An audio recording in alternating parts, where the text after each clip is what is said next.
Good morning, everybody. I would like to call this special meeting to order on June 26, 2025 at 10:30 a.m. We'll stay seated for a moment of silent reflection.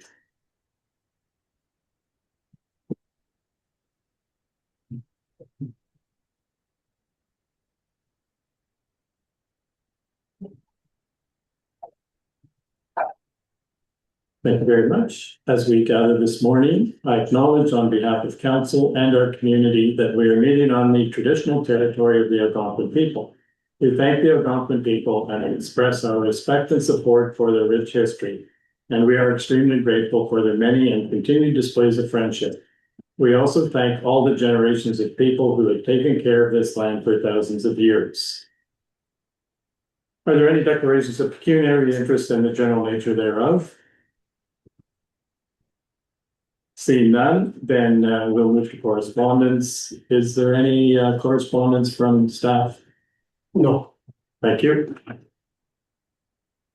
So I have a motion then for the adoption of the minutes of June 17th, 2025.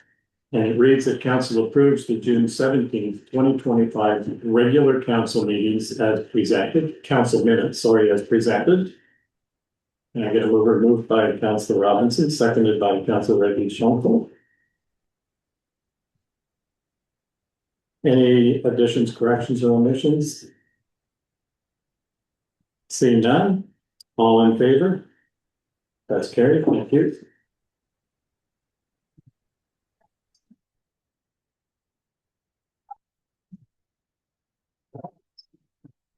So item number 6 is our delegation, and we have with us this morning Marie Tubby, who is going to present us with her information and concerns.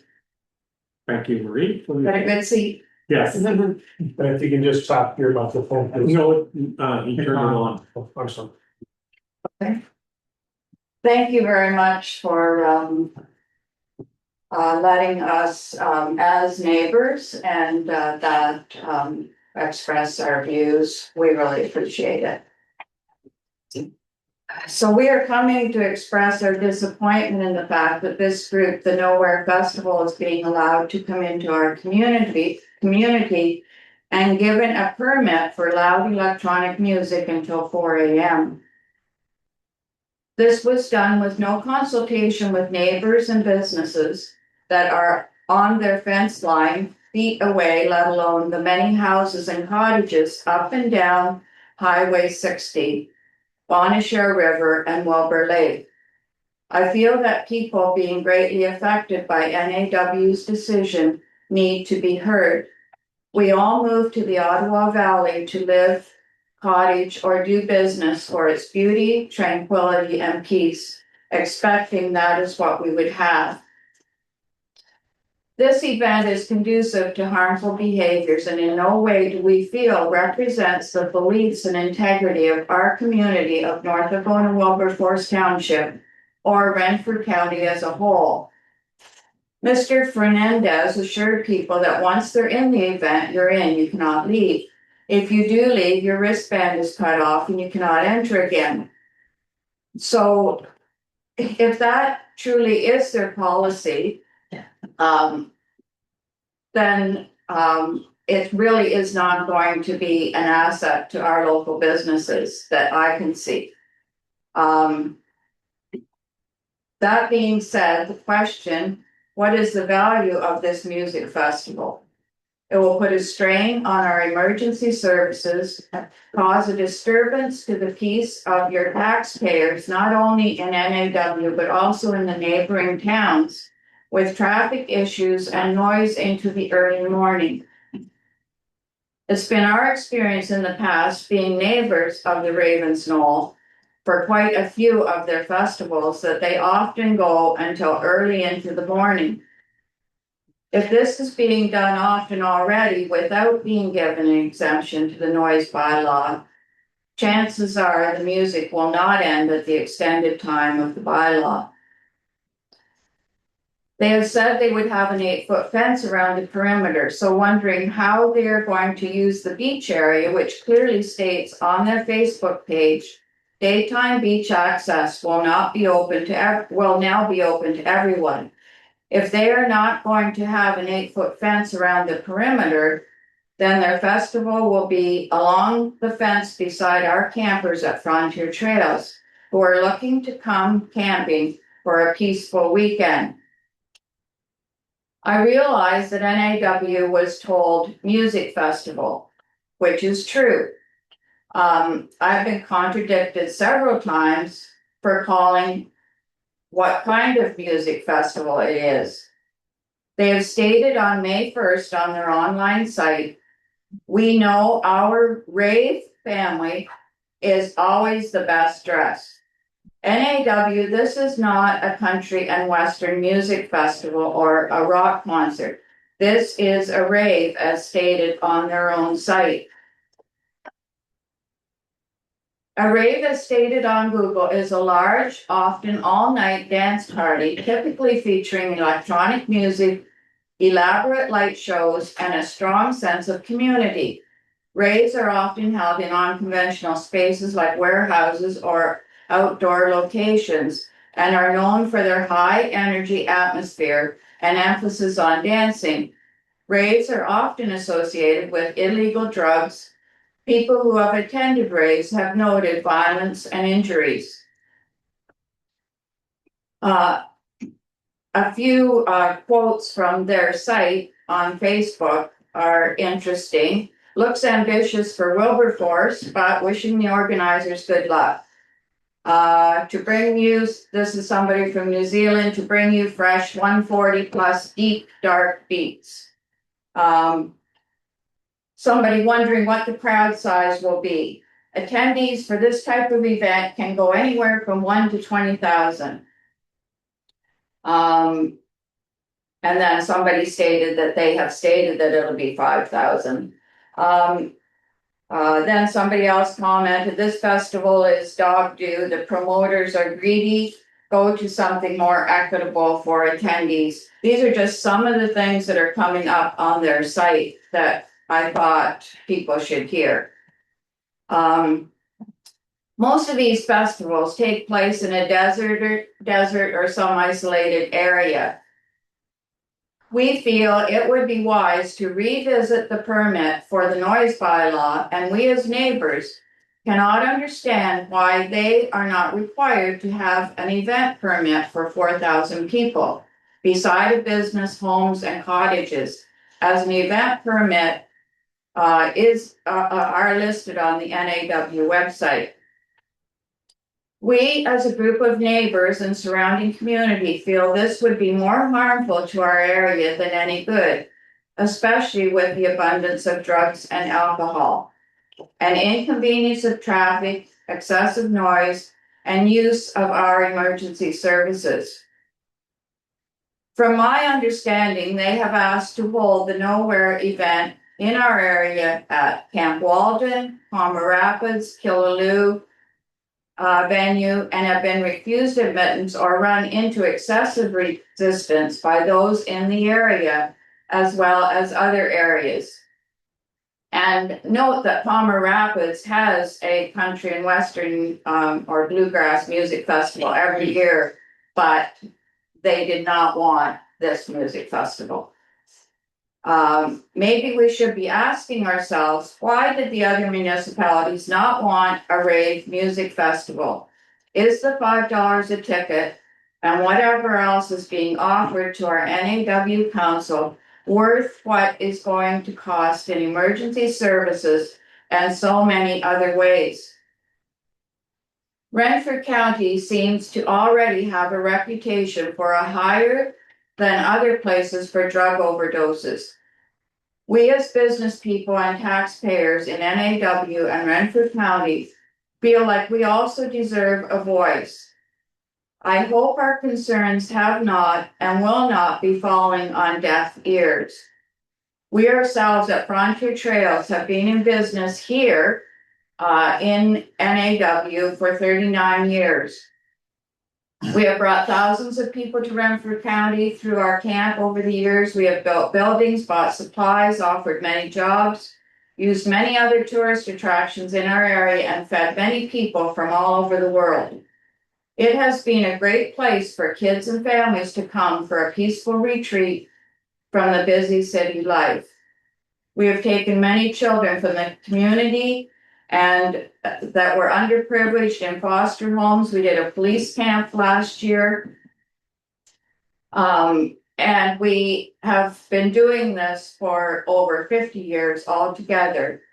Doing it as a way to help kids become healthy, happy, productive members of our society and community.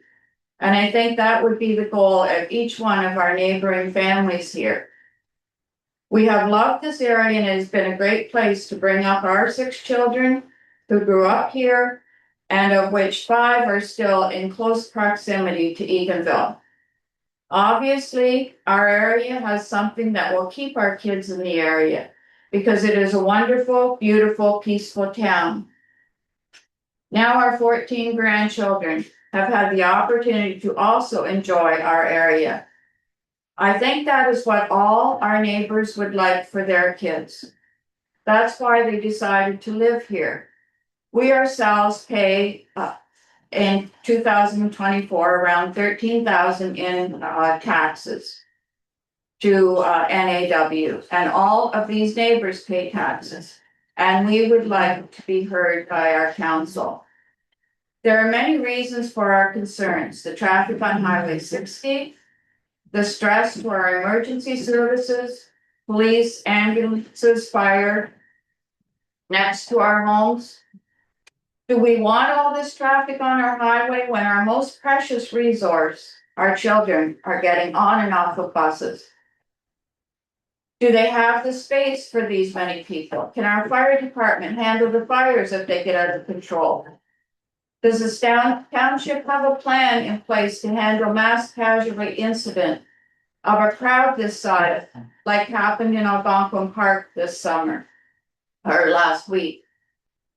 Can all these emergency services handle 5,000 people partying and with all that goes on with that? I know our family and business in NAW for the past 39 years has so appreciated the fire and ambulance service in our area over the years. There's nothing like waiting for a fire truck while your son's house burns to the ground, or waiting for an ambulance that is off to another call while your granddaughter is dying. I would hope and pray that no one else is ever in that position. Please, we ask for all these reasons to reconsider the massive disruption to our amazing way of life in this township and Renfrew County. Thank you very much for your presentation. The one question I guess I have is, are you willing, as well as the other neighbors, to have a meeting with council and the organizers and maybe go through your concerns and see what we can do to address them? Are you guys willing to do that? Yes. If I may speak, I would be willing to do that. I have written to the organizers multiple times, actually. They did write back and ask if I'd be willing to have a call. And I said that I would be willing to, but I would like my questions responded to in writing first so that I'm not just me to be able to discuss it and then remember this not again. But I would be willing to discuss with them, but I also would like a written response to my email. Okay. Thank you. Well, I certainly do appreciate you coming, and I appreciate you taking the time to present your concerns, and we will try and arrange a meeting as soon as possible, and we'll be in touch then. And thank you very much for letting us speak. Thank you. Can I speak for a second, please? Yes. Okay, my name is Steve Prendergast. I'm in on the email threads. And I had some questions in my email too that I would like answered in writing as well, if I could, please. I'm an immigrant, if you will, from Southern Ontario a few years ago. My wife and I, my 2 little boys that are disabled, moved to 82 Acorn Trail. I'm the one that said in my email that I've heard drumming as early as 4 and 5 in the morning from a small group of drummers that are doing their thing. And my late great neighbor, Gary Lehman, heard it more. He's a little bit closer, but it really agitated him when he was alive. And I let it go and everything. And I want to know how you guys are going to control this times thousands. How is this going to be policed? Because we moved here for the beauty and tranquility. I come from a culture, maybe it's obvious to you, of drugs and alcohol. I moved up here, raised over $1 million to get the latest teen challenge up and running and run for, which is a 12-month drug and alcohol treatment program. I've worked for the grind where I've walked out to tents every day to walk up hoping and praying I'm not finding another body. Okay. Do you guys know what comes with country festivals? It's usually beer drinking and weed smoking, and they're done at 11 o'clock, like most city regulations have. This 4 or 5 in the morning with a rave, immediately you need to educate yourselves on a rave. I have never met one person that's gone to a rave that's never done drugs in their life. That's why you go there, to do drugs, to be with like-minded people and have fun. I'm like, okay, everyone's got freedom of choice. I've done it. I'm a survivor of 5 witness drug overdoses, 2 suicide attempts, a drinking and driving accident. I've lived the party culture on that. I know what it's like. You guys are asking for this times thousands. Usually raves can be contained to a few hundred people in cities or something. And they still have issues with this. And you guys have no idea between a country festival and what a rave really is. And I think you guys need to educate yourselves on that, because you have no idea what you're running into if you're asking 5,000 ravers to come. Because if you think, oh, it might be just a few people smoking weed, you got your heads up your rear ends, man. You have no idea what you're asking for here. This should not come to this community. Pembroke already, between Sudbury and Pembroke, is the #1 city in Ontario per capita for people struggling in addictions. Did any of you know that? It blew my mind when I moved here when I found that out. And now let's invite a culture that goes hand in hand with the drug ecstasy. A drug that can kill you, can definitely paralyze you, and can do stuff to your body. Educate yourself on consequences and side effects of ecstasy, the primary drug that goes hand in hand with raves. Okay? Please do some homework before you okay this. And I still want answers to my email, please, in writing to the questions that I wrote. Okay, I believe you've responded to me. You're Luke. Yes. Okay, thank you, sir. Thank you for your time. Thank you.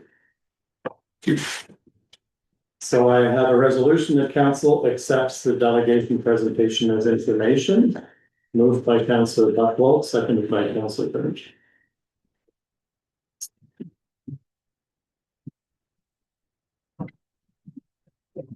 Questions, comments? Councillor Rachel. As the presentation was going on by Mrs. Tubby, I did write some questions also, so I'm wondering if I can send them to yourself or Luke, and then they could be forwarded to the organizer. Thank you. Any other comments? Seeing none, I'll call a vote. All in favor? That is carried. Thank you.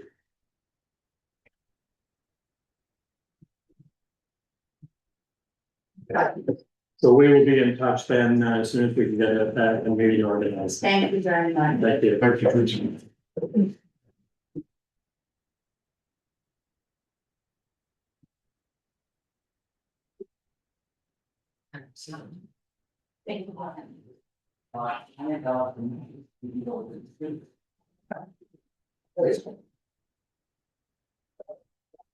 Morning. Morning. Good morning. How's everybody this morning? Very good. So our next item on the agenda then is the pre-engagement confirmation notice for the proposed Golden Lake Power LP biomass power generation project. And maybe before I actually read the resolution, I will ask Dean if he can give us background.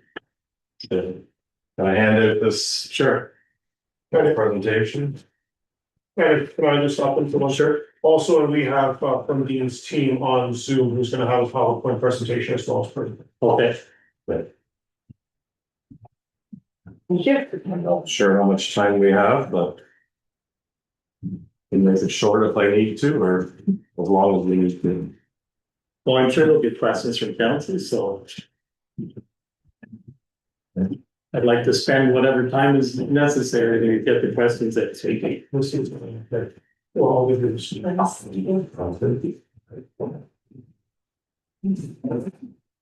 If I may, Yeah. so Diane Bussey went here as part of the Oakland team.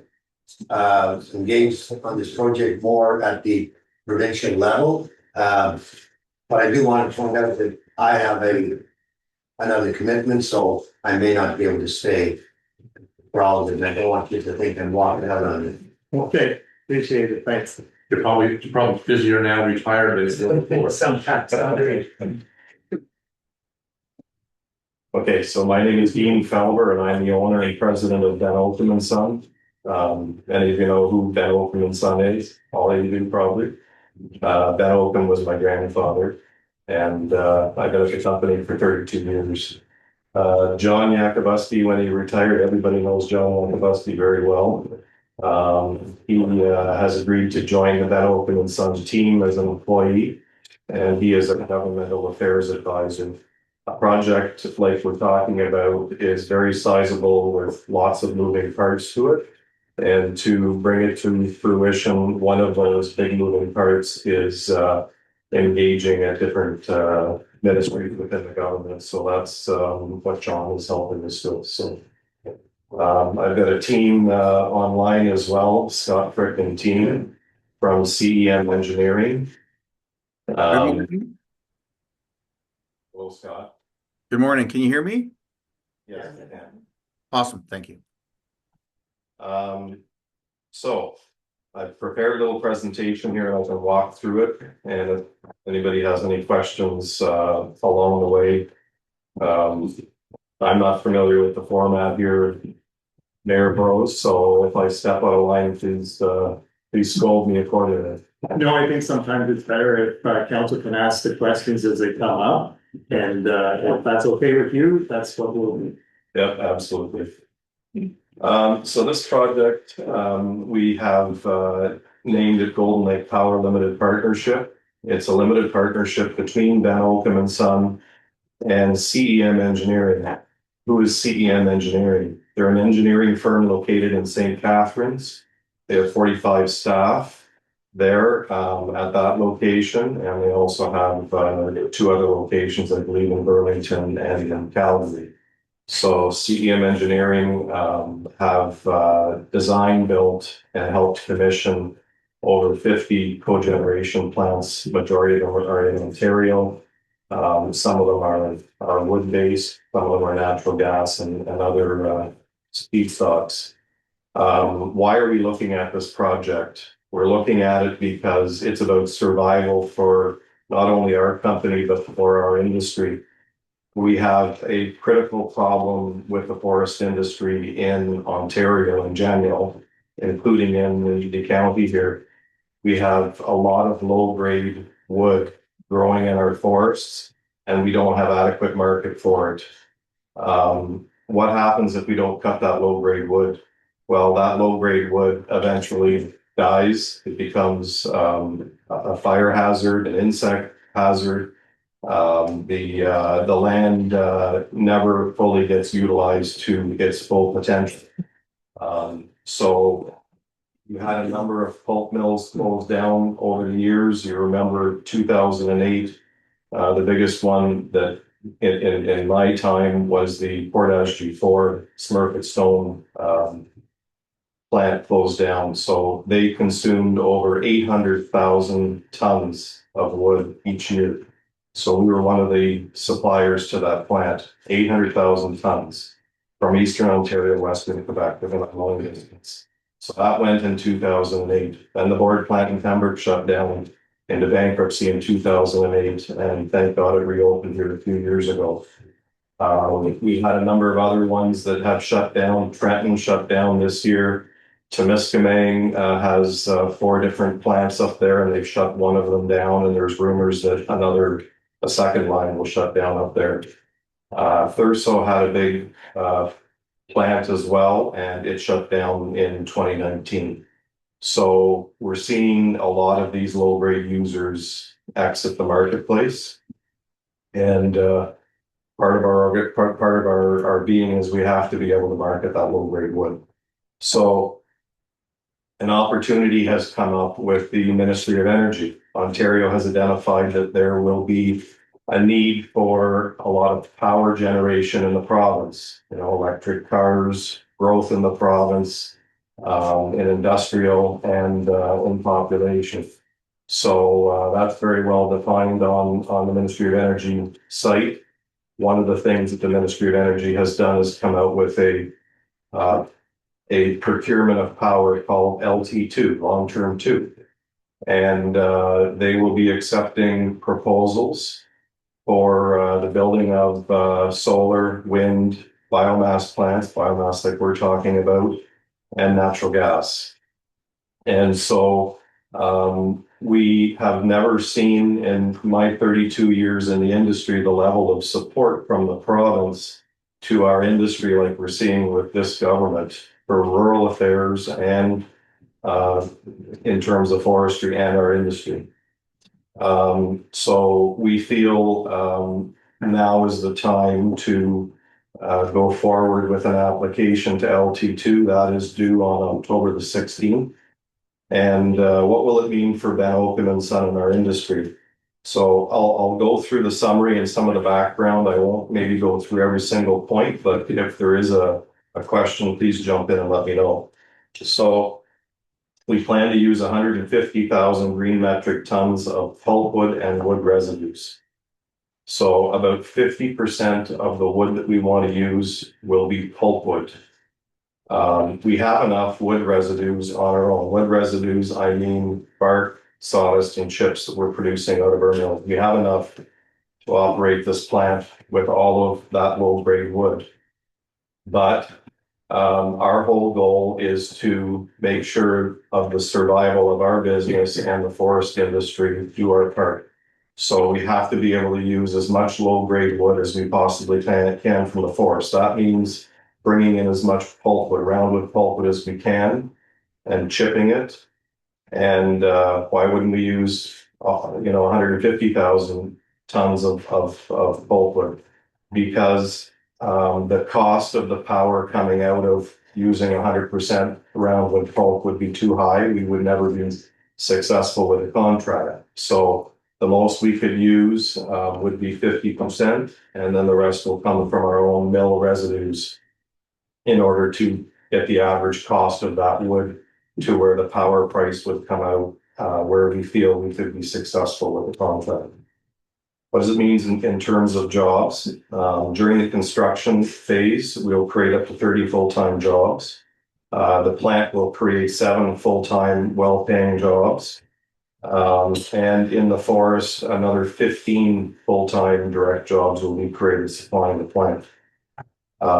We will produce 13 megawatts of power. The plant will use 1 mega on its own. So we will be selling 12 megawatts of power into the grid to Hydro One, which is 108 million kilowatt hours. That translates into powering 12,000 homes. So it's a fair-sized plant. Ben Oakham and Son started in 1956. We've got 125 employees between our Golden Lake location. We also have a planing mill in Pembroke that we purchased a few years ago from the Splinter family. And we have a machine shop on our property, North American Sawmills. We have 125 workers. We are the largest pine producer in the entire province of Ontario. We've grown in leaps and bounds the last few years. And we've made over $30 million investments in our company since 2018. So we certainly are here. We want to survive. We want to help the community out. We have a lot of families that are relying on us. And I've got 4 of my 5 children now involved with the company. I want to see this company succeed for everybody that's relying on it.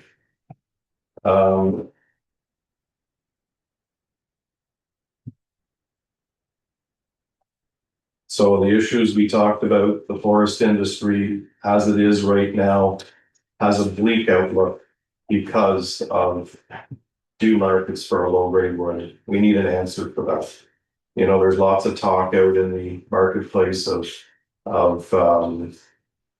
different types of uses for wood, new and emerging technologies, and that's great and wonderful. Some of them are proven, many of them are not proven yet. We want to tackle this problem with something that's proven and where there is a market. So this technology that we're talking about putting in place exists in Europe in many different places. I've been there last fall with my team. I've toured 4 different plants with the big supplier out of Brussels, Belgium. So I was able to see and feel and touch and ask questions to people that are running the plant, compare the type of wood they're running to the type of wood that we have here to convince myself that this will definitely work here. There's no hocus pocus to this. This is existing. Dean, sorry to interrupt, but can you also touch on because climate change is also a topic of concern for a lot of people right now, how this will also help with reducing some of those carbon greenhouse gases and so on. For sure, yeah, good question. So what happens with a forest is our greatest asset in pulling carbon out of the environment and storing it in the wood. By cutting a live tree down and using it for construction, building purposes and lumber and other products, we're storing that carbon within the wood. It doesn't get released back into the environment. However, if that forest is never sustainably harvested and trees are allowed to grow old and die, when that tree dies, it releases all the carbon back into the environment that it's pulled out of its entire life cycle. So what this will do is help to utilize that low grade wood that doesn't have a market that is otherwise done. So this will help mitigate climate change in our own way here. And we'll produce clean energy, clean power. The emissions out of the plant, and Scott can talk more to that, but the emissions out of the plant will meet and exceed Ontario standards. There are a lot of regulatory processes that this plant will have to go under, and we know that we will be able to meet all of those regulatory standards that are in place.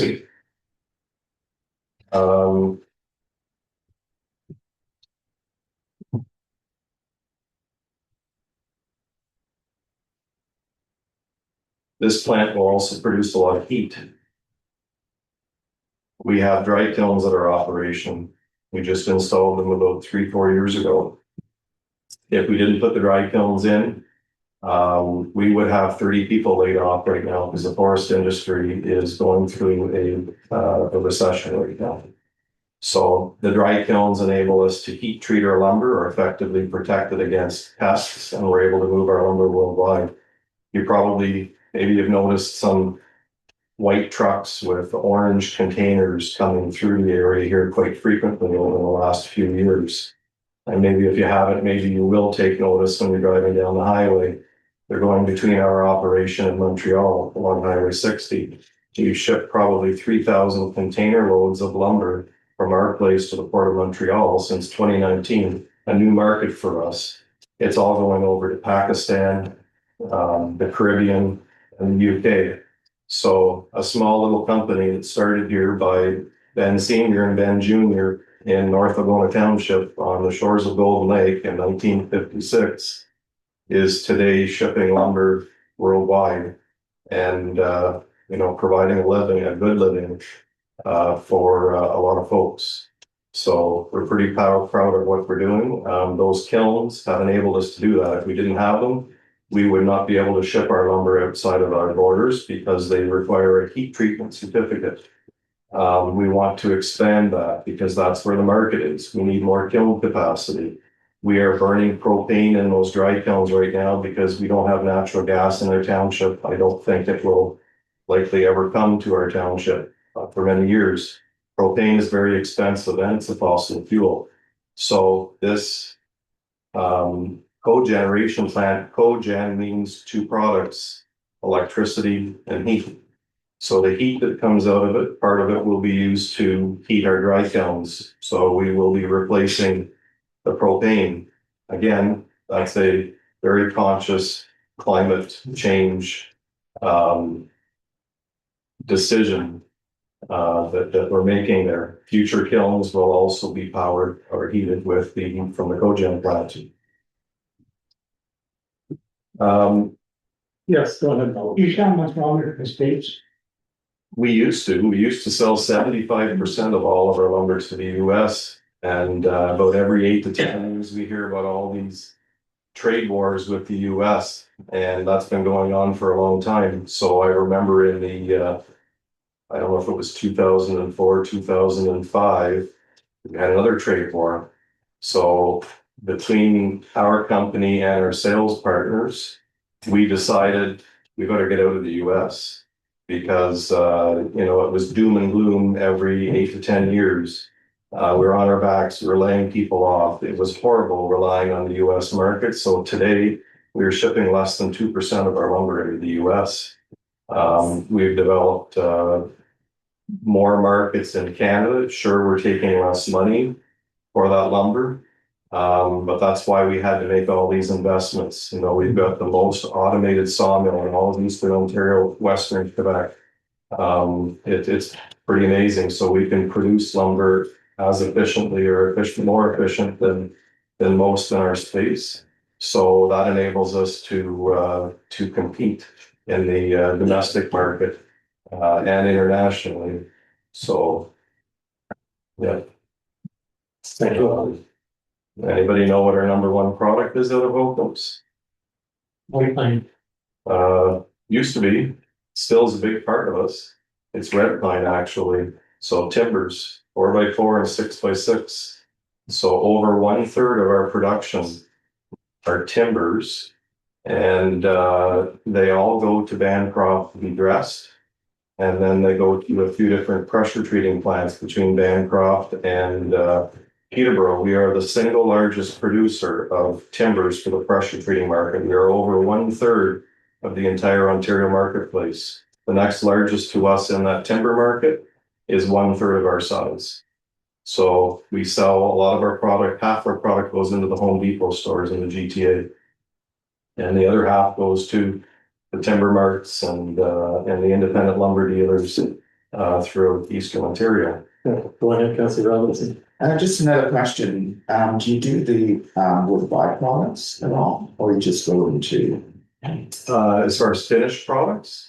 Yeah, because some of the industries are using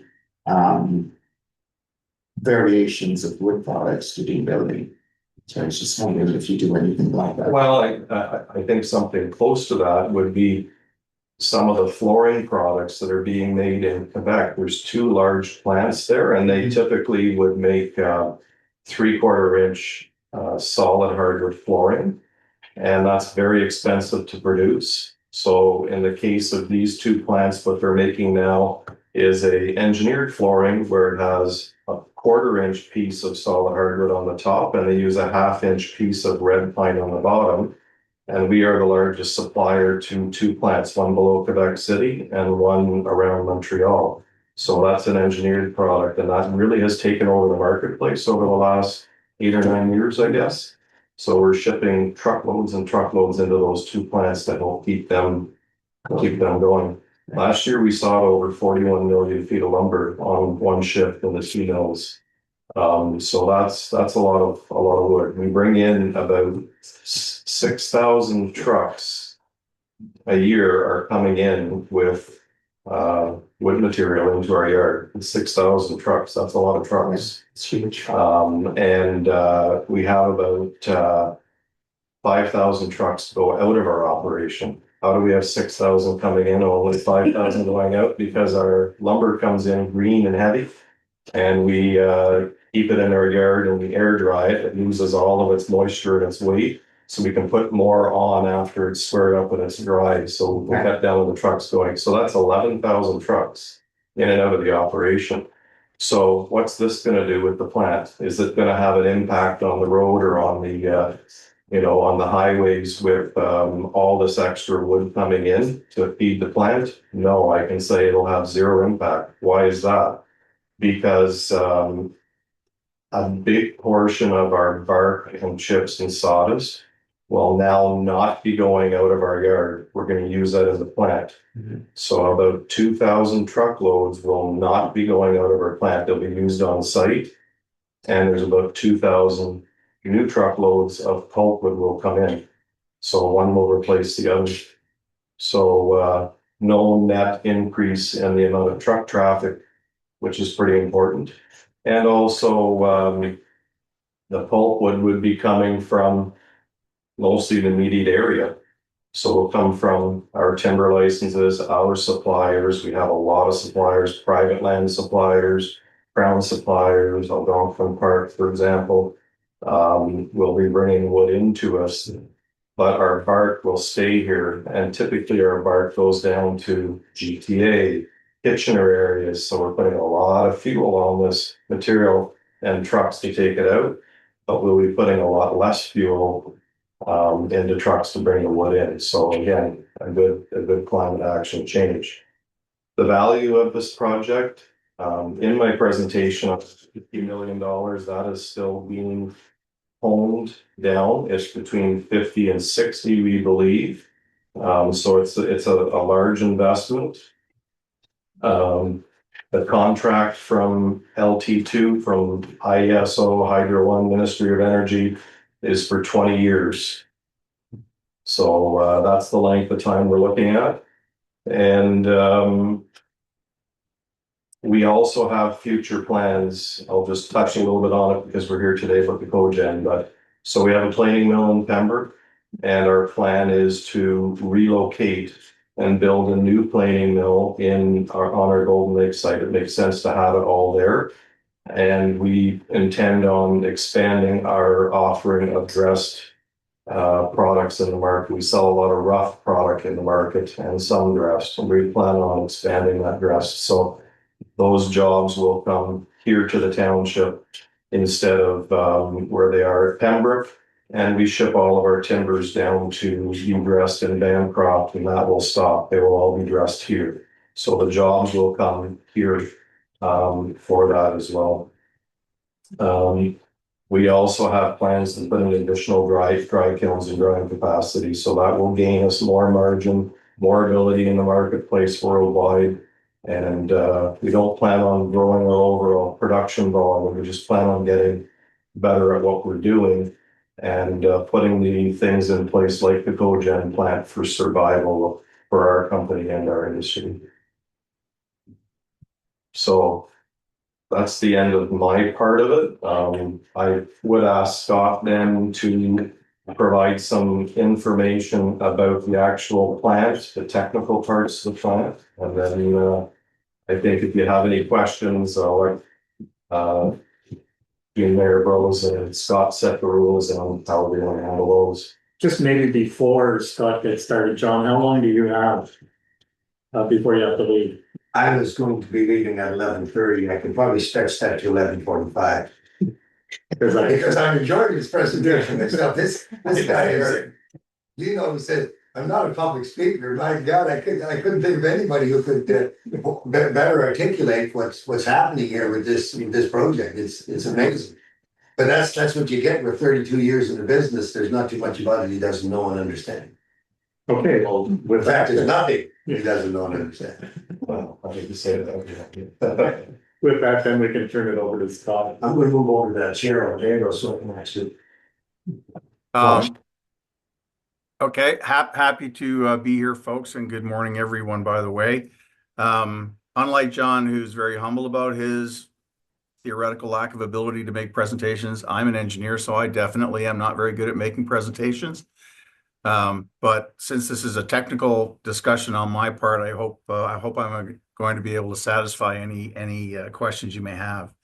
I'm hoping that some of the stuff that I had sent to Luke has been distributed. I'm not really sure how to share a screen, So perhaps not necessarily going to walk through the PowerPoint presentation that I'm hoping that you have all seen. But just jumping right into the technology side of things, it is a wood burning, biomass burning, steam turbine electric generator facility, standalone. It'll be located in the middle of the Ben Holcomb property. The technology, as Dean had alluded to, has it's been used in Europe in over 300 installations. That's one of the reasons why we've kind of focused on a company called Vinca out of Belgium. The ability to be able to burn the wood and also control emissions, which is obviously very critical and we take very seriously as residents of Ontario, really falls into their wheelhouse. They're very good at it. The reason we're going with them is their control technology makes sure that, for instance, in the case of whether it's CO2 or the SOx size of the components, SOx and NOx, it's actually cleaner than burning natural gas by a little bit if it's done properly, and Vinca can do it properly for those of you concerned about emissions. Obviously, we've all had bonfires, so we know what goes up into the air. The physical side of things, the things that I like to call the things that you see, will be controlled through a collection system so that the particulates coming out of the stack won't be well, quite frankly, they'll be almost nil. In case anyone is curious, the requirements to meet emissions, we have responsibilities for the project to make sure that we meet government regulations, which means there'll be regulations defining the technology we use, as well as setting limitations, and then there would be testing afterwards. We're held very strictly to those government guidelines. We certainly target to exceed them. Same thing goes for noise, in case anyone's curious. Noise obviously is a very significant part of any power plant, but the reality is, in this particular one, we have a responsibility to make physical measurements out in the field at the nearest noise receptors, as well as some far field receptors as well. In the simplest of terms, we're not allowed to have a facility that makes any more noise than whatever the facility that exists today makes. So there's no new noise that's higher than what you're already hearing or what neighbors may be hearing. That seems to be an important thing. I certainly know it would be for me. I've been in this business a long time, and I've always said for the longest time, the country didn't care about emissions as long as they couldn't hear it. That's still very true, but now, of course, we care about emissions as well. The plant itself, not to get into too many details, I'm not sure it really matters a lot, but approximately 150,000 or so green metric tons per year of wood. We'll be producing 13.5. Actually, technically, it should be close to 13.5 megawatts. It would be a steam turbine, basically a miniature version of what OPG would have, where they make 150 or 300 megawatts. We're going to be making 13.5, but very similar in design, just smaller. There will be steam extraction, as Dean has said, for supporting of the kiln drying. Should be saving approximately, by my guess, around 10 million BTUs per hour when kiln drying is at its maximum. That's certainly avoiding a lot of propane use for what it's worth. And it also adds to the efficiency of the system because that steam goes through the steam turbine before it goes to the dryers. So we make a little bit of extra electricity before it's used directly in the kiln drying. So it's an extremely efficient cycle. Dean alluded to some hiring of people, certainly at least 2, maybe more. I'm certainly shooting for 2. Will be stationary engineers, very well-paid people that have to operate the facility.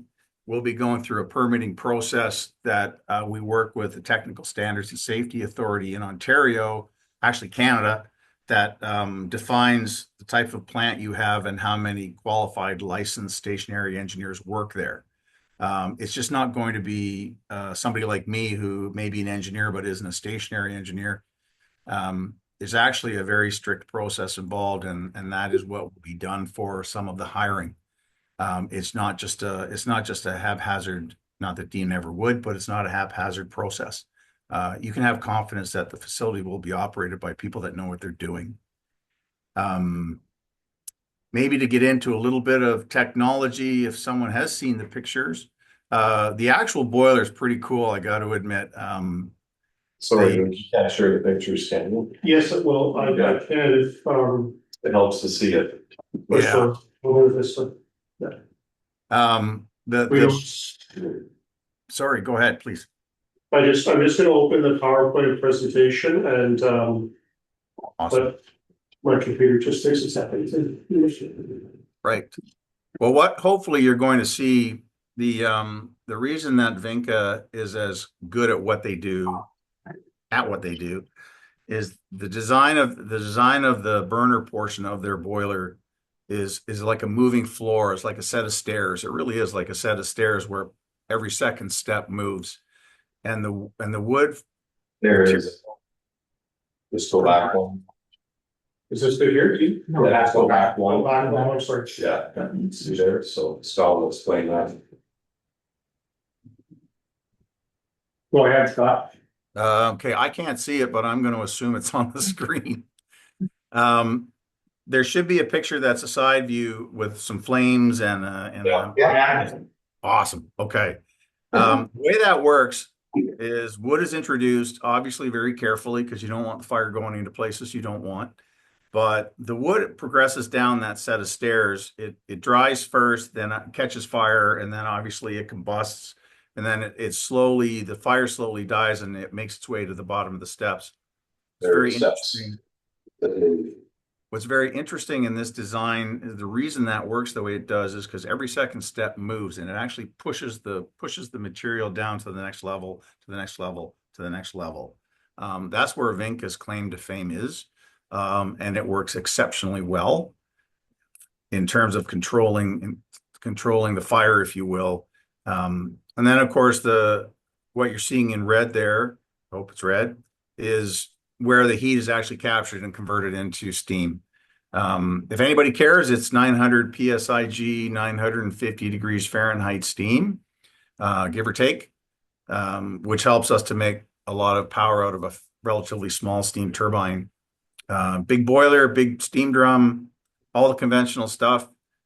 Certainly my career anyways, but that's kind of how it works. It's very interesting, and not to repeat myself too much here, but the reason Vinc is involved is because that whole moving step thing is what they've done very successfully in hundreds of installations, and we certainly hope to be able to do it here. Size of the building, Scott, do you have that offhand? Oh boy. And it was 20 meters high, it's a tall building. But the footprint on the ground is not very big. It doesn't go under the land. It can in some installations, if there are height restrictions in certain municipalities in Europe, they have dug down so that they don't have a full 25 meters out, but most places it's built on the ground. And that is pretty on their site. What's that? I think to go into the ground. Yeah, there's a lot of bedrock in that area. Yeah. One of the things I have that 3D sketch in front of me. If somebody still is curious about dimensions, approximately, and that's an engineer saying so. Approximately to me is within plus or minus 1%, but approximately 40 meters by approximately 56 to 60 meters. Plus the wood material storage and handling, which may be another 60 by 100 meters. So it's a fairly large physical presence. Depending on the final boiler arrangement, it can be close to 30 meters in height. And yes, as has been alluded to here, the one option, if there is an issue with the height, is to try to drop it down into the ground. It wouldn't be appropriate for me to say we can do that at this particular installation because we haven't got our bore samples done yet. But ultimately, that has been done in other locations because it is relatively tall. And it's not just the boiler. To be full disclosure, the building itself may be close to that height. The reason being, It's actually a suspended boiler. The boiler itself is very tall with the steam drum at the very top. For those of you who know boilers, that's kind of normal. But long story short, the physical arrangement of the boiler is such that the boiler itself is driving the building height, not necessarily a stack or anything like that. If there's any sort of issues or concerns or questions about the electricity side of things, it's a very conventional installation. Been repeated thousands of times throughout the province and certainly hundreds of times with, in this case, us, CEM. It's just connected to the grid, like any power utility would. It just happens the power is going out instead of coming in. We would obviously have some load displacement internally before it left the physical building or even the property. The project is actually still looking at that, but ultimately we're hoping to send, as Dean said, around 12 megawatts of power out to the street. And it would just be a set of hydro lines, no different than the power coming in. It kind of looks the same, quite frankly, except there'd be a big substation where you'd have transformers and that sort of thing. Pretty conventional.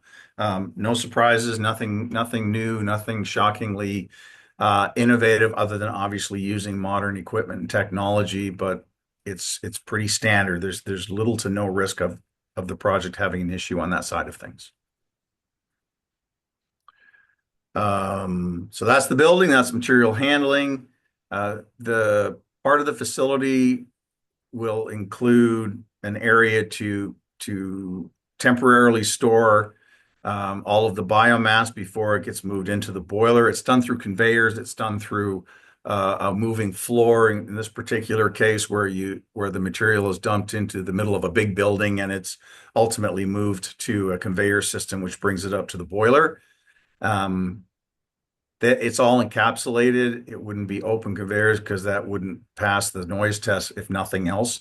Plus, when it's raining, you don't want to take nice dry material and make it wet, quite frankly. Other than that, again, we're limited to noise to what it is now. Emissions, very strict requirements, which will be tested by the government. It's cleaner than natural gas or equivalent to natural gas when it's controlled correctly, which it will be for no other reason than not just emissions, but if we don't control it correctly, we don't make the kind of steam we want, which has a direct impact, obviously, on finances. I don't know what else to talk about. Okay, thanks, Scott. Maybe just to back up a little bit, I think it might be helpful. Who is CEM? Can we scroll back and show the map of Ontario? Talk about some of the project names that people may have heard of. I mean, I want to give credibility to CEM. Yeah, it's in your slide deck. For my the tomatoes in Leamington. Yeah. Just very quickly for my background, I worked with Martin at CEM Martin Lensink, when he first started it a very long time ago. Since then, I've been the manager of power for both St. Catharines Hydro and then for the last 16 years or so, the St. Lawrence Seaway System. I retired and then came to join Martin and Matt Lensink. So I'm not going to be able to tell you everything about each one of these projects because my job is to make sure this works and everyone's happy, and the salespeople are not on the phone with me today. So please understand that. But yes, we've done projects throughout the province of Ontario. Some of them are biomass based. They've used agricultural byproduct to produce power. Some of the ones that you're seeing down in the Leamington area and the London area have that. As a matter of fact, that's where both Mr. Lensinks are out and about today, looking at that type of an installation. We have also done gas turbine-based cogeneration systems throughout the province, and Martin and my personal experience throughout the world, actually. A couple overseas, a couple in Bermuda, a couple in Malaysia, all over the United States. So Martin brought that with him to CEM. The Sunnybrook Hospital, as an example, heat recovery in hospitals, Hamilton Health Science, the same sort of thing, recip engine-based cogen, heat recovery. I'm struggling to find. Emerald is gas turbines. Emerald is also steam turbine based, heat recovery, 9 megawatts. We've also done hydrogen projects. We're working one of the smallest engineering firms that has done one of the largest hydrogen projects in the country. So that's kind of our background. We do pretty much everything in-house, from design to construction management. We're not a huge firm. We tend to focus very specifically on these types of projects. We don't do hydro. Which is my background, actually. We don't do hydro. We don't do solar. We don't do wind. We do specifically natural gas, renewable gas, biomass-based type projects. So this is what we do. If that hopefully helps everyone feel a little bit better about CEM engineering. Yeah, perfect. Thanks, Scott. Can we talk a little bit about our ask of council? Give some background on the LT2 process and Yes. What our ask is. Yes. Yep. To explain that and some of the time deadlines that are on that. I know you said that this resolution that's here is just a draft at this point. ISO will come out with the final version. Right. I believe is what you told me yesterday. Yep, absolutely. And thank you for the reminder. The ISO, one of the requirements of the ISO is for all proponents of a project to seek municipal support.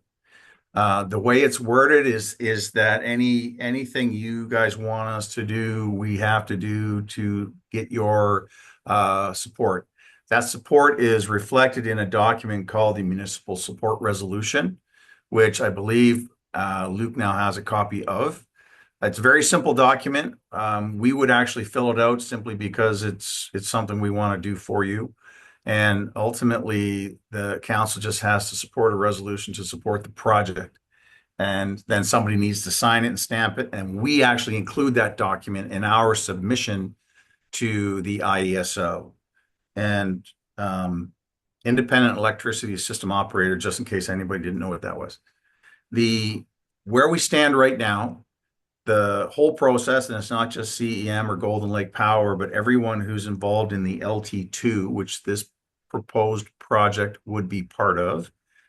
The municipal support resolution, as well as the project application, is still in draft form. So as much as we would love to get a stamped document in the mail at the end of today, please don't do that. Because we'd have to send you. We're not waiting on the government for anything, dude. We're all waiting on the government for everything in this case. I know Yeah. that. Don't get me started. And John's on the phone, so I don't want to get him mad at me. So just procedurally, Scott, because I wasn't sure, so, because we did have a resolution on our agenda today, but we're gonna get a follow-up from someone with a, Yes. Yes. okay. I wasn't. So yes, how it needs to work. Yeah, if it wasn't clear, I apologize. It is a little bit confusing. It's unfortunate that we have an October 16th deadline for our actual application. In order to have an application, we need to have two things, among other things, but two things. One, we need to have a project ID from the IESO. We can't even ask for that because they haven't finalized the form. And then we obviously need, as being discussed today, the municipal support resolution document signed by you guys. But it is not final either. It is still a draft. That's why the document actually says draft right in it. So I'm not privy to how the council works. Whether the form isn't going to change, but what they don't like to do is say it's final until they've decided they don't want to change it. And they've committed to having that done before the end of June, which means given that Tuesday's a holiday, it's unlikely that's not going to be confirmed today or tomorrow. But we still can't fill it out because we don't have a project ID, and that project ID request form hasn't been finalized either. So once they finalize the project submission form, we will send it right away to get a project ID. Then we will fill out the municipal support resolution document, and it will include our new project ID, and that's the one that someone needs to sign and stamp. Just in case anybody is curious, what the municipal support resolution says is, it's very simple, but it just says you support the project. It doesn't tie you to anything other than you've had a presentation, we've sent a pre-application notice to you, and you know what the project is and you support it. It's not a long-winded document. It's actually a page and a half. And it is just one of the things that we have to submit as part of the application for the overall project. Long story short, again, apologize if it was confusing. It's confusing to us. That document can't be signed because it's a draft, and we will send you the final version when it's available. Okay, thanks, Scott. If anybody has any questions, or you think of any questions after the meeting or in the coming days or weeks, please be sure to reach out to me at any time. I don't mind taking the time to come and meet with anybody and discuss what we're planning on doing. Us too. Us too.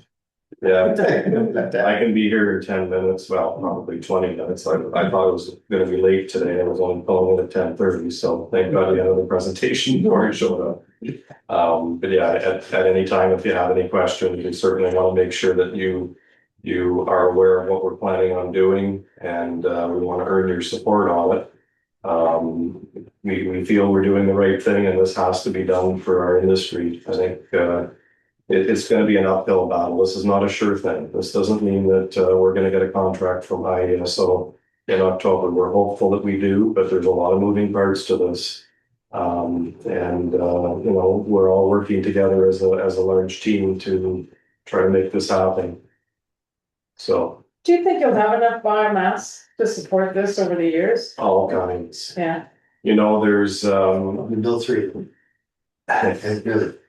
Yeah, so I think the easiest way to answer that is so Portage was here and was one of the biggest users of wood, and the board plant is here. The board plant uses about 360,000 green tons of wood each year, and the Portage plant was using 800,000 green tons of wood each year.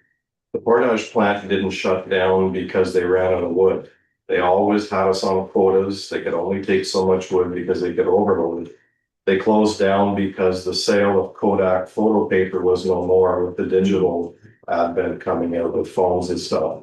So there's all kinds of wood. Renfrew County, with our support as industry, commissioned a study on biomass in this region, and their report concluded that there is 480,000 cubic meters or tons, it's pretty close, of wood available annually. And I think that number is low. That's what's available over and above what's currently being used. That number is on the low side. We're not cutting the growth out of the forest. That's part of the problem in Algonquin Park, for example. Where the allowable cut is around 750,000 cubic meters a year. Last year, they only cut a little over 300,000 cubic meters, less than half of the allowable cut. And the allowable cut is less than what the annual growth rate is. It's designed that way to ensure that the resource is always coming back quicker than what you're depleting it by. This coming year, because the market is so tough, they're anticipating on taking out of Algonquin Park only 275,000 cubic meters, so about 1/3 of the allowable cut. And the reason for that is the market is bad, but primarily on the low-grade wood. So what happens is you've got a forested area, you've got a bush lot, for example. Let's say there's a 200-acre bush lot. If it's heavy to poplar has a lot of pulpwood component, probably 70% is pulp, 30% is logs. Pine has about 10% pulp, 90% logs. So if it's heavy to poplar or hardwood and a lot of pulpwood there, and there's no market for it, nobody's gonna cut it. Because you'll lose your shirt on it. You can't afford to cut it. There's not enough market for that wood. So that bush will just stay uncut or bypassed. And the same thing happens on crown lands. So as operators, what we have to do is we can't go in there and just high grade and take the logs in. We can't do that. It's not ethically right. It's not the best for the forest. But we also have to operate at a profit. If we operate at a loss, we're not here for too long, right? So what happens is we have to go further and further outside of our area to find timber and bush lots that we can harvest economically, but then that adds cost for trucking. So we're bringing wood as far away as Elliott Lake now. Never, ever, ever thought that we would bring only a few loads, and that's a small portion. But what happens is eventually the forest industry in this region, we will have so much low grade wood in our forest with no market and bypass areas that it can't be cut. What happens is a plant like this, and this is just the start. So if we can get this off the ground and other operators come in and use wood, and Pembroke MDF being a big help as well, and use more of that wood that is there and is growing all the time. It's always growing. Then we're able to go in there and economically harvest those low grade bushes, replant them to something that is more useful, pine, red pine stands, what have you. And then those bush lots become things that are adding to our economy that we can go in and we can harvest. Thank you. Okay. So just for clarification and Dean, and to follow up on Luke's comment, so are we passing this resolution today, or do we have to wait till you get your unique project ID number? Well, I'll leave that to you. I think you can go ahead and pass it today if that's what you'd like to do.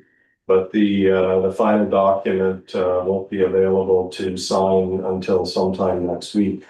I guess the only thing I have on that is that are we gonna have to pass the same subsequent resolution again? I mean, this is for Scott with the project ID placed in it. My opinion, I'll just say it this way. My opinion is that you guys can agree to support the project. You're not physically stamping anything. The ID is literally just that. It's an ID. Nothing is changing. It's just our business with IESO requires us to formalize the future application. So I think that when we get the correct form, that you just send it and stamp it. It requires a date of when you stamped it, but that doesn't mean you can't say, yeah, my opinion doesn't say you can't support the project now. Just don't stamp and sign anything. Just wait until the actual final version, which is going to look the same, is available. Thank you, that does help. Councillor Robinson, It seems like we circled around the same question. Because my understanding is that application requires the approval from council. So that would mean that we would have to sign to say yes. Yeah, so that resolution, so again, these are all highly prescriptive forms and documents that we've been working through. IESO produces packages of information, and again, this resolution was not provided, and again, it's boilerplate, but with the applicable project details. That we've completed. I'm hearing from Scott that they're missing. I guess maybe they have to activate the project ID for it, but if we're fine to pass this resolution when it comes time for signing, if that's all that we're entering in.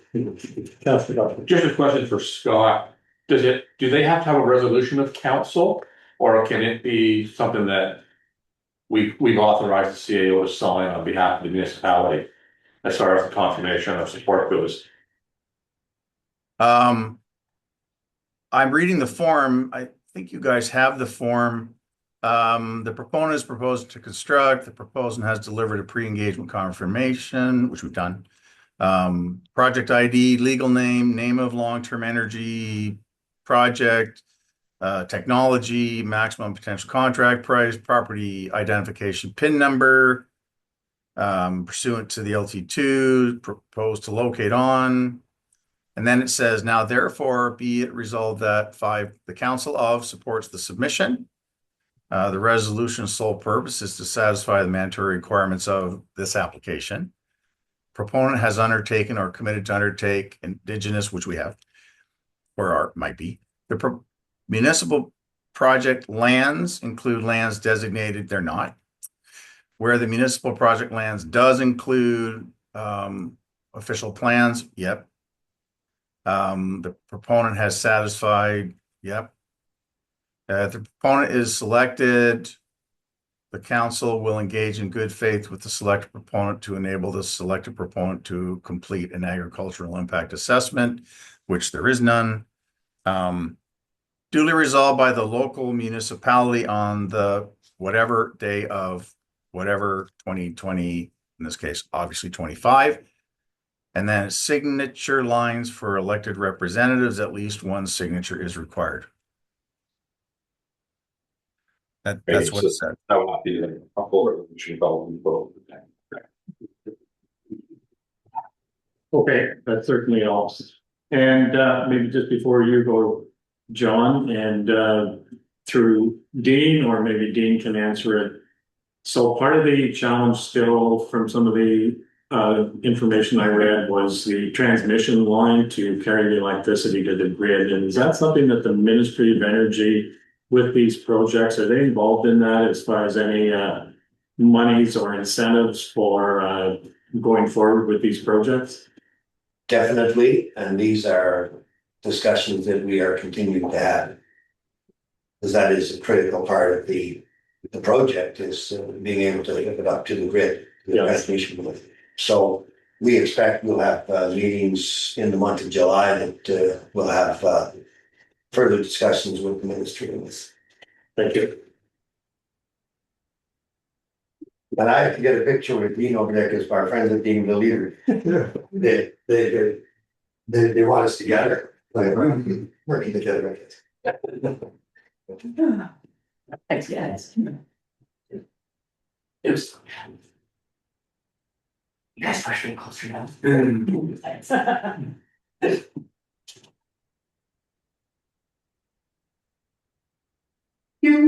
If you.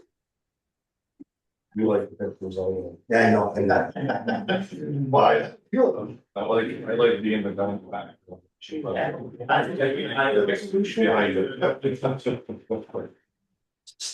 I guess just again, Thank you so if we pass this resolution, we have to come back again. It makes me feel like you do, like that's the feeling I'm getting. Well, yeah, because we can't do it, we can't after without the information then. Yeah, we can't. No. We don't have that ID number. Yeah, so we have a lot of good information today. Yes. I will wait for the, there's a small chance that we change, I don't know, but yeah. And it could be within a week, I suppose.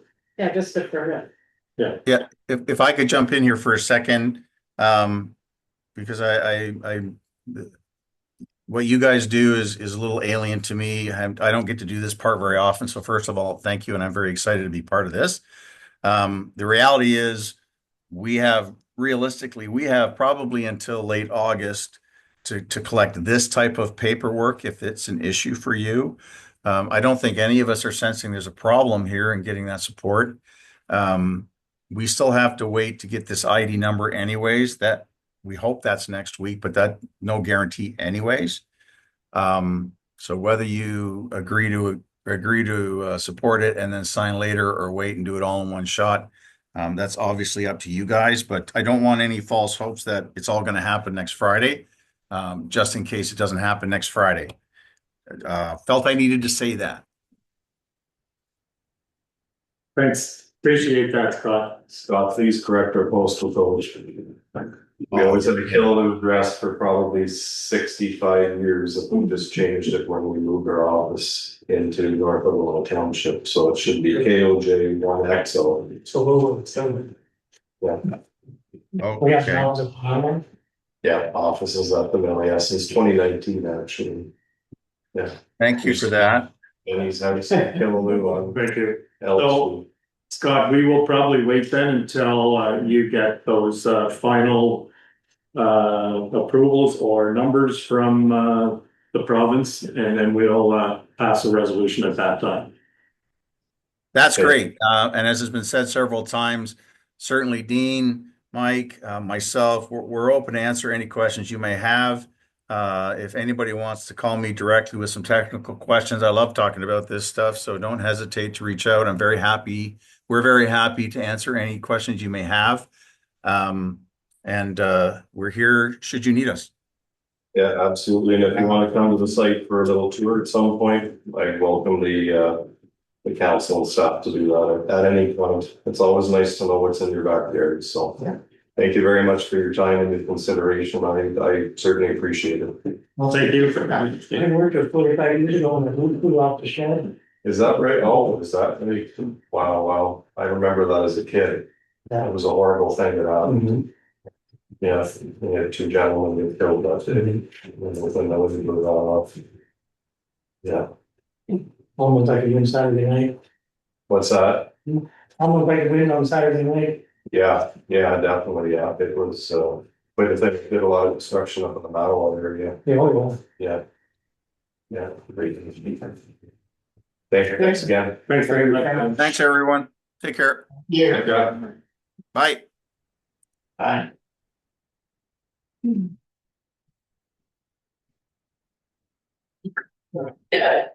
So our next item on the agenda is the Rural Transit Solutions Fund. And I have a motion that council approves the purchase and installation of a level 2 electric vehicle charging station at the Shaw Woods Road Township office. Moved by Councillor Robinson, seconded by Councillor Buckholt.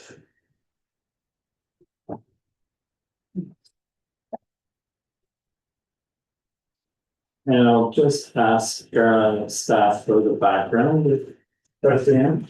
So, the council's aware of this project. There's a number of milestones that we're working through together with Bonshire Valley and Whitewater Township. Council may see, I think, we're very recently in this Eganville Leader Edition and recently posted on our website and other places. Just the tender went out for 3 electric vehicles. Bonshire Valley is handling that under their purchasing bylaw for the group. So the next step that is standing to be confirmed is the type, predominantly the type of electric vehicle charging station that we're seeking to move forward with. And it helps as well. I think it's part and parcel also the location because it relates to how we want to use it. So generally speaking, the options are level 2 charger or level 3. Level 2 is a less expensive unit, longer charging time. In my thoughts on this project, the scope of the project is to obtain this electric vehicle and to make it available for the community. And we still have decisions to make on how that will look as well. The other option is a level 3 charging station, which comes a faster charging unit, about an hour for a vehicle, a much higher cost. We're talking about $50,000-$60,000 range. Both chargers may or may not be within the scope of the funding of the project. Again, you follow this as whatever we're getting is heavily subsidized by the federal government with an 80-20 split. Other communities, for example, BV is putting their charging on Highway 60 will also be used to serve the public. And they're opting for a level 3 charging unit because the public won't be well served with a level 2. Nobody wants to sit there for 5 hours to charge your vehicle. So we, the other option, I think including my report is Golden Lake Hall. I'm suggesting to council that will have operational challenges above and beyond this project, which already has time-consuming aspects to it. There's no staff available at Golden Lake to check on this vehicle periodically, but the council wants to move that way. And if that's another thing, then maybe we want a level 3 Golden Lake, and that's perfectly fine too. The other comment, I guess, is a charging unit at this location also would serve the Highway 41 corridor. But again, if we do level two will definitely fit into the scope of the budget that we've projected for this. We don't know, so the tender's gone over the vehicles. There's a range that we've predicted for those, maybe they'll come in higher, maybe lower, again, lots of moving parts, there's software, there's insurance, so. To confirm absolutely, the budget implications of moving with one versus the other, it's a little bit early to fully confirm, but that's my recommendation for the council. Thank you. Councilor Marshall. I think my thoughts on it is a level 2 charger, I don't see a lot of benefit to it, because again, it's not really gonna be used by the public. Right, it would be great if the vehicle's just gonna be sitting here and stored overnight and we're the only ones using it. But if, again, as the project was to make it available to the public, I think we need to go with a level 3 charger myself. As opposed to 2. Because if we're looking at putting it here in the thought of it being off servicing Highway 41. With one in Edendville, if somebody charges in Edendville, they can make it kind of easily. And the location here not so much for being out of the way and off the highway, nobody's gonna really know that it's there unless we really sign it. I can see it making more sense in Golden Lake at the hall. Again, the concerns being with the logistics of handling how the vehicle is signed out and checked and that sort of thing.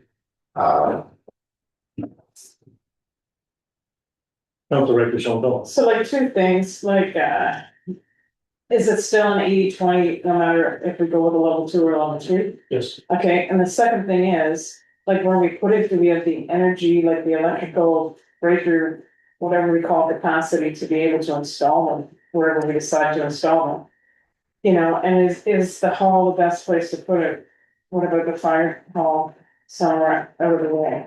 I'm just saying, like, I'm afraid, I don't know if we have the electrical, lots of people build a house and they wanna put in let's say, like a heat pump, then they find their breaker panel won't, it doesn't have a capacity for that, so if we even check there, then we have a capacity here or at the hall. You know, and like, to me, it gets back to like the level 3 and like, how is it gonna look like, cause it's not gonna be for free, right? So if I wanna charge my car, I'm gonna have to pay, is that included in this also, like, you know? So, a couple of things, I think we're probably fine, I think there's 3 types of level 3 chargers, there's a 50 kilowatt hour, 100 kilowatt hour. And I think there's a one above that too, you're basically within the level 3 doubling price each time you move up, so the highest level 3. I think you quoted me is almost $200,000 for the install, we're not going there, but the 50 kilowatt, I gave the charge time for about an hour, which seems acceptable for me if we wanted to serve the public. And that's fine, and again, it is an opportunity to get a better charging unit for a subsidized price. I will mention that, you know, I would competing with BP because they're gonna have one on Highway 60. I don't know, I'm just throwing that out there. And you know, and then the revenue, I put some of the revenue in there. Again, it's not a tremendous amount of revenue for the level 3. I think I put in the report $20 an hour that typically we would charge. We set our charging rates. I was speaking we're going with the Flow company, I was speaking with their representative, there's nothing in the vicinity, it's black hole around here, so it's always, could be added. They collect the revenue and they remit it back to the township quarterly. I don't know what the charge per seat, but it's not a tremendous amount of revenue, but there is some. But the charging, I just think like the charging unit already has that capacity to charge the person, it's not like an add-on and reactor. You know, like, you know, when you go down, you fill up your car with air. Your tires, like before that was free, but now it's not. Yeah. So I'm just saying, I'm trying to envision what that charging unit looks like, you know, you plug it in and then you put your credit card in and is that, I think that's the installation for level 3 again, because it's a little bit higher installation. I think we could probably swing it. We'll see what happens. Don't quote me on this when the dust settles for the overall. But I will mention it's highly subsidized and it's whatever counts to see best for the community. Councilor Robinson. I tend to agree with Councillor Buckwall that we do a level 3. Because it just makes sense. I know that the one that they have in Killaloe, basically go and put it and then they can walk around. from that perspective, I think that having it in Golden Lake would be more effective because it can conducive for them to go shopping or, experience the community a little bit more. The concern I have from an installation point of view is that it has to be away from the highway when it comes to vandalism and things like that. So if it's gonna be at Golden Lake, it needs to be sort of in the corner kind of a thing. But yeah, and being in Golden Lake is more untrafficked, especially with all the, what do you call it? Activities and the hotels and the campgrounds that are there. It just makes sense for it to be in that community. Just not 2 cents. And I would have to say, because it's just one, so Pelelu has one, and Eagleville has one, so if I've got my car, it'll identify who the charging places are, so I might say, well, I guess I'll do it at Golden Lake. I mean, it's unfortunate because they are kind of close together, right? But I mean, having it here too, really, like, what benefit would that have been, because I could just have driven to Eagleville, hopefully to make that charging thing too. Exactly. Like, I mean, it's the best bang for your buck, you know, I do just have other concerns that, you know, we've passed it, so we're moving forward, but you wanna put it somewhere that's gonna get used. Yeah. The most. And I don't know where else in our township we could really put it, like, I mean, you can't put it to snow drifters, cause it's really too close to Eganville, right? I mean, if we had something on the Pembroke side of North Algona, maybe that would, but I mean, I don't know. So I mean, I agree, Golden Lake just seems the best place to put it. And I would agree with that as well. I think that makes the most sense. Somebody wanting to charge, if it takes an hour, they can go to the playground if they have kids, or they can go to the cottage cup, or they do golden gatherings. So there's lots of opportunities there. Yeah. And they may want to go to the variety store and pick up some cold refreshments and go to the park. So Well, and the thing is too, like, even being in line with Eganville. If somebody's in Eganville for 2 hours with one vehicle and we go through, there's another one 10 minutes down the road, it's still likely to get used if there's enough vehicle on the road to get charged.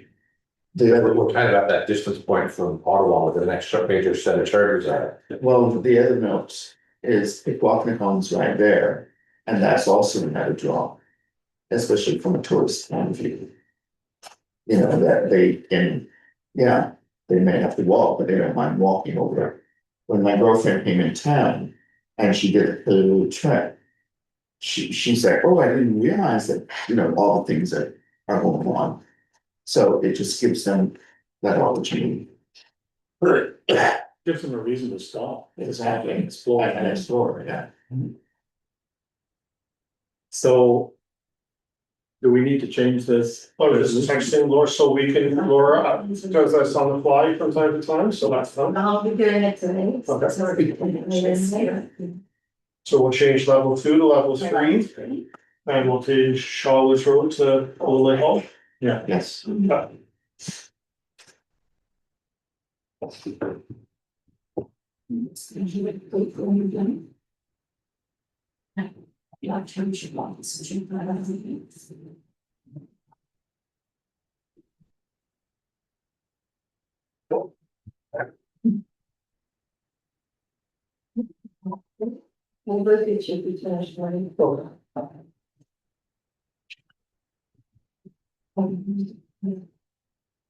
There we go. So the resolution now reads, the council approves the purchase and installation of a level 3 electric vehicle charging station at the Golden Lake Hall. The mover and seconder are okay with that? Okay. I'll call the vote then, all in favor? And that's carried, thank you. Next item, 6.4 is a noise bylaw extension. And once again, I have a motion that council agrees pursuant to section 5.0 of bylaw 2020-49. The noise bylaw to extend the time that amplification equipment may be used at an outdoor public or private event from 11 p.m. on Saturday, August the 9th, 2025 to 1 a.m. on Sunday, August the 10th, 2025 for a property located at 620 Roosevelt Road. Moved by Councillor Bird, seconded by Councillor Buckle. questions or comments? So just one, where it says attachments, attached is the request from Stephanie Schofield, but I think that should become grossly, not sure. And the other thing too is, I guess I have a concern, some people are doing this and some people aren't, because obviously, like we heard from Mrs. Tubby, when Raven Knoll has had events, they're hearing them and other people are hearing them, so it's like I guess it's nice to do, but it seems like, is it something not everybody else is doing, so is it important that we're doing this? That just I'm putting it out there because I think it's something that, you know, moving forward, we should say, yeah, you either need it or you don't, and if we don't need it, then we don't have to use it all the time. Well, this does, I think you do, it rates the release to our noise bylaw, and noise says, noise, so we'll limit to prior to 11 p.m. So, But then we have to really talk to Ravens Knoll, because obviously they've had other events that have gone past that time, because Mrs. Tubby has told us that. That's my concern. You know, we have it, but not everybody's using it, and if not everybody's using it. On the plus side, I'm thinking of the two houses across the road, they're probably gonna be at the wedding reception, so I don't think they'll have any. Probably. I agree, that's what confused me, I'm like, Yeah. Miss Schofield? Oh, there's like, I thought he's getting married, there's shit, yeah, there's something going on there, I don't know. I hear her sheep calling every night, so, and I'm not like calm with her. Is there a noise bylaw for them? There is. Yeah, they stop at 11. Okay, any other comments or questions? Seeing none, all in favor? And that's carried, thank you.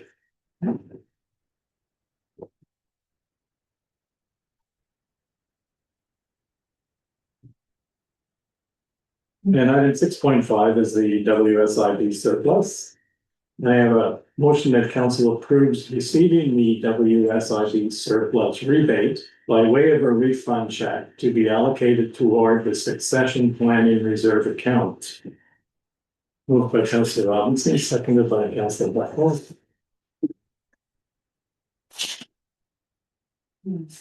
Questions or comments? Councillor Reddish-on. How did the surplus become a surplus? It's the WSIB, I guess, during the COVID period, had some excess. And they decided to just hand it back to the account holders, So every account holder every account holder. is gonna get some money back because of website. Yeah. Okay, on a second note, can we, I know it's a good idea to use that money for succession planning, but what about like making like something more accessible for people with disabilities? Cause it's $20,000 that we never knew we had, can we like stick it into GIC for a while and then think about something where we could, because we've never really done anything with people with disabilities. You know, even though we should have, and I realize now we say it's a human rights thing and I get all that stuff. so that was part of the discussion, and I don't know if Andrew's in our office, but we talked about the WSIB as kind of a payroll kind of associated and like you said, accessibility, and so it makes sense to put that into something similar to that or corresponding. We did have a very brief discussion, and that succession planning account sits at $20,000 as it stands right now, not a very big pot of money. 40 would be nice. We do have a few, you know, in time we're gonna need that. So all our reserve accounts, all stress accounts are important and stand to be funded. Okay, But we can change this, we can leave it, we can, so the option two is what we wanted to know now, is to get it by way of a check rather than to leave it on the WSIB box, which we Right. thought was appropriate. And maybe we can also hold it and we can have further discussions to help us to use the money if that's not sitting regular council at this time. Maybe we could have it sitting in there and like over the summertime, we could think of maybe a possible place to put it. so, yes, Councillor Buckland. I'm just thinking, I'd like to see it applied to a specific reserve account when we get it, so it doesn't disappear in the general funds, Right, as opposed to just letting, as opposed to letting it sit in general for the summer. I'd rather see it go to the fund. Yeah, is there a fund that's making a higher interest than the other, that we could put it in and draw it out? And I think about the suitable project. That would be a treasury question or? On our savings account right now, we get 1%. We have GICs that are maturing, but I don't think we put it into GIC, we would do something. I don't think that we would do something sooner than worry about the accumulating interest on this amount. Councillor Robinson.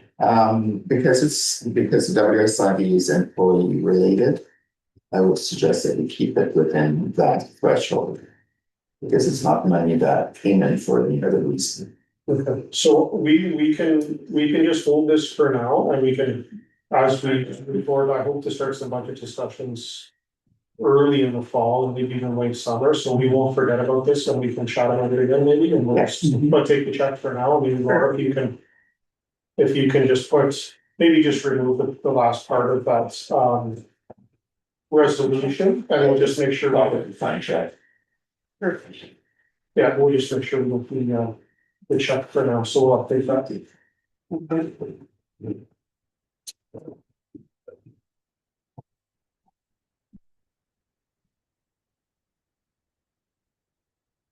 So I'll call the vote on the resolution as amended, the amendment being that we just remove the sentence to be allocated toward the succession planning reserve account.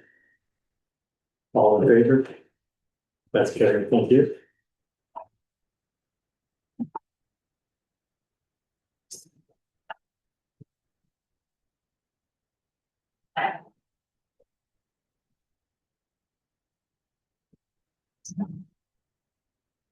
And that brings us to item 7, which is a proposed meeting pursuant to section 239(2)(I) of the Municipal Act. And the reason being, information supplied in confidence by a third party. Can I get a move in a seconder? Moved by Councilor Guthrie Schoenfeld, seconded by Councilor Buckwald. The council goes into closed session at 12:12.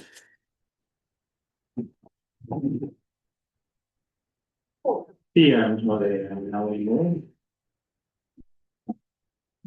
All in favor? That's carried, thank you. And finally, I have a motion that staff proceeds as directed in closed session. Moved by Councilor Buckwald, seconded by Councilor Schoenfeld. Discussion. All in favor? Carried, thank you. Finally, I have our confirming bylaw, that bylaw 2025-30, being a bylaw to confirm the proceedings of council for June 26, 2025 is read a first and second time. This 26th day of June 2025, moved by Councilor Buckwald, seconded by Councilor Schoenfeld. For the third time and finally passed this 26th day of June 2025. All in favor? It's carried, thank you.